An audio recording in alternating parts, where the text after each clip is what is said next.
ఓం శ్రీ కృష్ణాయ పరమాత్మనే నమః. అథ సప్తమోऽధ్యాయః. జ్ఞాన విజ్ఞాన యోగః. 7వ అధ్యాయం మొదటి శ్లోకం. శ్రీ భగవానువాచ మయ్యాసక్తమనః పార్థ యోగం యుంజన్మదాశ్రయః అసంశయం సమగ్రం మాం యథా జ్ఞాస్యసి తచ్ఛృణు. శ్రీకృష్ణ భగవానుడు ఇట్లు పలికెను: అర్జున, మనస్సును నా మీదే లగ్నం చేసి నన్నే ఆశ్రయించి యోగాన్ని అభ్యసిస్తూ సంశయాలకు తావు లేకుండా సమగ్రంగా నన్ను ఎలా తెలుసుకోగలవో వివరిస్తాను విను. 2వ శ్లోకం. జ్ఞానం తేహం సవిజ్ఞానం ఇదం వక్ష్యామ్యశేషతః యజ్ఞాత్వా నేహ భూయోన్యత్ జ్ఞాతవ్యమవశిష్యతే. అర్జున, నీకు విజ్ఞాన సహితంగా బ్రహ్మజ్ఞానాన్ని గురించి సంపూర్ణంగా చెబుతాను. దీనిని తెలుసుకున్న తర్వాత ఇక ఈ జగత్తులో తెలుసుకోవలసినది ఏదీ ఉండదు. అనగా ఆ జ్ఞానాన్ని సాధించినట్లయితే దానిలోనే సమస్త లౌకిక వైదిక విద్యలు, భూత భవిష్యత్ వర్తమానాలు, సమస్త మంత్రతంత్రాలు ఇమిడి ఉన్నాయి. కనుక ఇక తెలుసుకోవలసినది ఏదీ ఉండదు. 3వ శ్లోకం. మనుష్యాణం సహస్రేషు కశ్చిద్యతతి సిద్ధయే యతతామపి సిద్ధానాం కశ్చిన్మాం వేత్తి తత్వతః. వేలాది మనుష్యులలో ఒక్కడు మాత్రమే పూర్ణత్వమును సాధించుటకు ప్రయత్నించును. ఆ విధముగా పూర్ణత్వమును సాధించిన వారిలో కూడా ఒకానొకడు మాత్రమే నన్ను యథార్థముగా తెలుసుకొనగలుగుచున్నాడు. 4వ శ్లోకం. భూమిరాపో నలో వాయుః ఖం మనో బుద్ధిరేవ చ అహంకార ఇతీయం మే భిన్నా ప్రకృతిరష్టధా. భూమి, జలము, అగ్ని, వాయువు, ఆకాశము అనగా పంచభూతాలు, మరియు మనస్సు, బుద్ధి, అహంకారము అని నా ప్రకృతి 8 విధాలుగా ఉన్నది. 5వ శ్లోకం. అపరేయమితస్త్వన్యాం ప్రకృతిం విద్ధి మే పరాం జీవభూతాం మహాబాహో యయేదం ధార్యతే జగత్. అర్జున, ఇప్పుడు చెప్పింది అపర ప్రకృతి. ఇది అల్పమైనది. ఇది కాక జీవరూపమై సంపూర్ణమైన ఈ జగత్తునంతా ధరించే మరొక ప్రకృతి ఉంది. అది పరాప్రకృతి. అనగా భగవంతుడికి 2 ప్రకృతులున్నాయి: చేతన ప్రకృతి, అచేతన లేక జడ ప్రకృతి. చేతన ప్రకృతినే జీవ ప్రకృతి అని, లక్ష్మి అని అంటారు. ఈ చేతన ప్రకృతే అచేతన ప్రకృతికి ఆధారం. 6వ శ్లోకం. ఏతద్యోనీని భూతాని సర్వాణీత్యుపధారయ అహం కృత్స్నస్య జగతః ప్రభవః ప్రళయస్తథా. ఓ అర్జున, సమస్త ప్రాణులను ఈ 2 విధములైన ప్రకృతుల నుండియే ఉత్పన్నములగుచున్నవి. ఈ జగత్తు యొక్క ప్రభవము, ప్రళయము నా వలననే జరుగుచున్నవి. అనగా ఈ సంపూర్ణ జగత్తునకు నేనే మూల కారణము. 7వ శ్లోకం. మత్తః పరతరం నాన్యత్ కించిదస్తి ధనంజయ మయి సర్వమిదం ప్రోతం సూత్రే మణిగణా ఇవ. ఓ ధనంజయ, నాకన్నను శ్రేష్టమైన సత్యము వేరొక్కటి లేదు. దారమునందు ముత్యములు కూర్చబడినట్లు సమస్తము నాపైననే ఆధారపడి ఉన్నది. 8వ శ్లోకం. రసోహమప్సు కౌంతేయ ప్రభాస్మి శశి సూర్యయోః ప్రణవః సర్వవేదేషు శబ్దః ఖే పౌరుషం నృషు. ఓ కుంతిపుత్ర, నీటియందు రుచిని, సూర్యచంద్రులయందు కాంతిని, వేదమంత్రములందు ఓంకారమును, ఆకాశమునందు శబ్దమును, నరునియందు సామర్థ్యమును నేనే అయి ఉన్నాను. 9వ శ్లోకం. పుణ్యో గంధః పృథివ్యాంచ తేజశ్చాస్మి విభావసౌ జీవనం సర్వభూతేషు తపశ్చాస్మి తపస్విషు. భూమి యొక్క ఆద్యమైన సుగంధమును, అగ్నియందు ఉష్ణమును, జీవులయందలి ప్రాణమును, తపస్సులయందు తపస్సును నేనై ఉన్నాను. 10వ శ్లోకం. బీజం మాం సర్వభూతానాం విద్ధి పార్థ సనాతనం బుద్ధిర్బుద్ధిమతామస్మి తేజస్తేజస్వినామహం. ఓ పార్థ, సమస్త భూతములకును నన్ను సనాతనమైన బీజముగా ఎరుంగుము. ప్రజ్ఞావంతులలో ప్రజ్ఞను, తేజోవంతులలో తేజస్సును నేనే. 11వ శ్లోకం. బలం బలవతాం చాహం కామరాగ వివర్జితం ధర్మా విరుద్ధో భూతేషు కామోస్మి భరతర్షభ. ఓ భరతశ్రేష్ఠ, బలవంతులలో కామరాగరహితమైన బలమును నేను. భూతములన్నిటియందును ధర్మమునకు విరుద్ధముగాని కామమును నేనే. 12వ శ్లోకం. ఏ చైవ సాత్వికా భావాః రాజసాస్తామశాశ్చ యే మత్త ఏవేతి తాన్ విద్ధి నత్వహం తేషు తే మయి. సత్వగుణమునకు గాని, రజోగుణమునకు గాని లేదా తమోగుణమునకు గాని సంబంధించిన జీవుల భావములన్నీయును నా శక్తి నుండే ఉద్భవించినవని నీవు తెలుసుకొనుము. ఒక విధముగా నేనే సర్వమునైనను స్వతంత్రుడనై ఉన్నాను. ప్రకృతి త్రిగుణములు నాయందున్నను నేను వాటికి లోబడి ఉండను. 13వ శ్లోకం.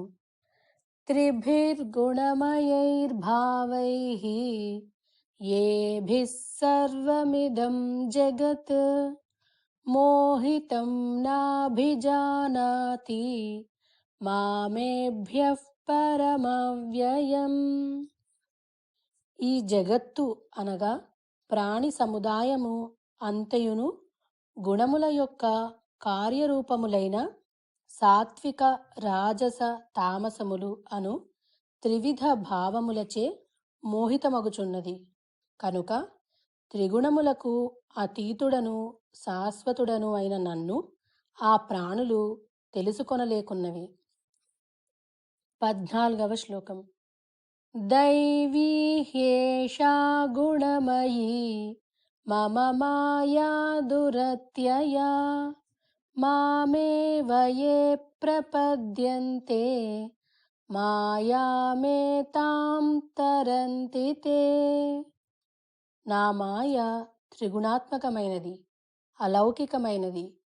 ఇది అధిగమించుటకు సాధ్యము కానిది. కాని కేవలము నిరంతరము నన్నే భజించువారు ఈ మాయను అధిగమించి సంసార సముద్రము నుండి బయటపడగలరు. 15వ శ్లోకం. నమాం దుష్కృతినో మూఢాః ప్రపద్యంతే నరాధమాః మాయయాపహృత జ్ఞానాః ఆసురం భావమాశ్రితాః. మాయలో చిక్కుపడుట వలన విపరీత జ్ఞానమునకు లోనైన వారును, ఆసుర ప్రవృత్తి గలవారును, నరాధములును, మూఢులును, దుష్కర్మలను ఆచరించువారును నన్ను భజింపరు. 16వ శ్లోకం.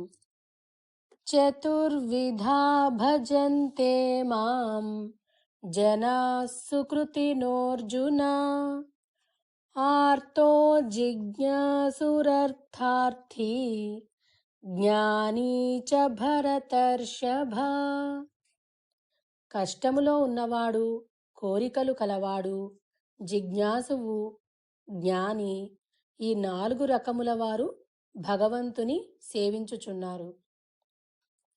17వ శ్లోకం.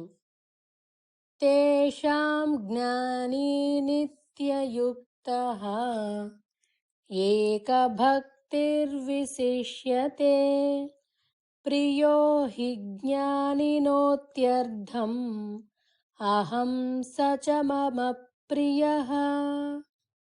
ఆ నలుగురిలో నిరంతరం నాయందే మనస్సు లగ్నం చేసి భక్తితో నన్ను భజించే జ్ఞాని అత్యుత్తముడు. అటువంటి వాస్తవమైన నా తత్వాన్ని గ్రహించిన జ్ఞానికి నేను ఎక్కువ ప్రియుడిని. అతడే నాకు కూడా మిక్కిలి ఇష్టుడు. 18వ శ్లోకం. ఉదారాః సర్వ ఏవైతే జ్ఞానీ త్వాత్మైవ మే మతం ఆస్థితః స హి యుక్తాత్మా మామేవానుత్తమాం గతిం. ఈ భక్తులందరూ నిస్సంశయముగా ఉదాత్తులే అయినను వీరిలో నా జ్ఞానమునందు స్థితుడైన వానిని నన్నుగానే నేను భావింతును. నా దివ్యమైన సేవయందు నియుక్తుడైనందున అతడు అత్యుత్తమము మరియు పరమగతి అయిన నన్ను తప్పక పొందగలడు. 19వ శ్లోకం. బహూనాం జన్మనామంతే జ్ఞానవాన్ మాం ప్రపద్యతే వాసుదేవః సర్వమితి స మహాత్మా సుదుర్లభః. అనేక జన్మల పిదప జ్ఞాని అయిన వాడు అనగా భగవతత్వమును ఎరిగినవాడు సర్వము వాసుదేవమయమే అని భావించి నన్ను శరణు పొందును. అట్టి మహాత్ముడు లభించుట అరుదు. 20వ శ్లోకం. కామైస్తైస్తైర్హృతజ్ఞానాః ప్రపద్యంతేన్యదేవతాః తం తం నియమమాస్థాయ ప్రకృత్యా నియతా స్వయా. నానా విధములైన భోగవాంఛలలో కూరుకొని పోయిన వారి జ్ఞానము హరింపబడును. వారు తమ తమ స్వభావములకు అనుగుణముగా వారి వారి నియమములను బట్టి ఇతర దేవతలను ఆరాధించుచుందురు. 21వ శ్లోకం. యో యో యాం యాం తనుం భక్తః శ్రద్ధయార్చితుమిచ్చతి తస్య తస్యాచలాం శ్రద్ధాం తామేవ విదధామ్యహం. ఏ భక్తుడు ఏ దేవతామూర్తిని పూజించాలని కోరుతున్నాడో అతడికి ఆ దేవతామూర్తి మీదే అచంచలమైన భక్తి శ్రద్ధలను నేను కలిగిస్తాను. 22వ శ్లోకం. సతయా శ్రద్ధయా యుక్తః తస్యారాధనమీహతే లభతే చ తతః కామాన్ మయైవ విహితాన్ హితాన్. అట్టి సకామ భక్తుడు తగిన భక్తి శ్రద్ధలతో ఆ దేవతనే ఆరాధించును. తత్ఫలితముగా నా అనుగ్రహము వలననే ఆ దేవత ద్వారా ఆ భోగములను అతడు తప్పక పొందగలడు. 23వ శ్లోకం. అంతవత్తు ఫలం తేషాం తద్భవత్యల్పమేధసాం దేవాన్ దేవయజో యాంతి మద్భక్తా యాంతి మామపి. అల్పబుద్ధి కలిగిన మనుజులు దేవతలను పూజింతురు, కాని వారొసగడి ఫలములు అల్పములు, తాత్కాలికములై ఉన్నవి. దేవతలను పూజించువారు దేవతాలోకములను చేరగా, నా భక్తులు మాత్రము అంత్యమున నా దివ్యలోకమునే చేరుదురు. 24వ శ్లోకం. అవ్యక్తం వ్యక్తిమాపన్నం మన్యంతే మామబుద్ధయః పరం భావమజానంతః మమావ్యయమనుత్తమం. నన్ను సంపూర్ణముగా ఎరుగని మందబుద్ధులు దేవదేవుడనైన నేను తొలుత నిరాకారుడనైయుండి ఇప్పుడు ఈ రూపమును దాల్చితినని తలతురు. అల్పజ్ఞత వలన వారు నాశరహితమును మరియు అత్యుత్తమమును అగు నా దివ్య భావమును ఎరుగలేరు. 25వ శ్లోకం. నాహం ప్రకాశః సర్వస్య యోగమాయా సమావృతః మూఢోయం నాభిజానాతి లోకో మామజమవ్యయం. నా యోగమాయచే కప్పబడిన నేను అందరికిని గోచరింపను, కనుక అజ్ఞానులు నన్ను జన్మరహితునిగా శాశ్వతునిగా పరమేశ్వరునిగా తెలుసుకొనలేరు, అనగా నన్ను జనన మరణములకు లోనగువానినిగా తలంతురు. 26వ శ్లోకం. వేదాహం సమతీతాని వర్తమానాని చార్జున భవిష్యాణి చ భూతాని మాంతు వేదన కశ్చన. ఓ అర్జున, దేవదేవుడనైన నేను గతములో జరిగిన సమస్తమును, ప్రస్తుతము జరుగుచున్న సర్వమును, భవిష్యత్తులో జరగనున్న వానినన్నిటినీ ఎరుగుదును. అలాగుననే జీవులందరినీ నేను ఎరుగుదును, కాని నన్నెవ్వరునూ ఎరుగరు. 27వ శ్లోకం. ఇచ్ఛాద్వేష సముత్థేన ద్వంద్వమోహేన భారత సర్వభూతాని సమ్మోహం సర్గే యాంతి పరంతప. ఓ భరతవంశీయుడా, పరంతప, కోరిక మరియు ద్వేషముల వలన కలిగిన ద్వంద్వములచే మోహితులై జీవులందరూ మోహమునందే జన్మించుచున్నారు. 28వ శ్లోకం.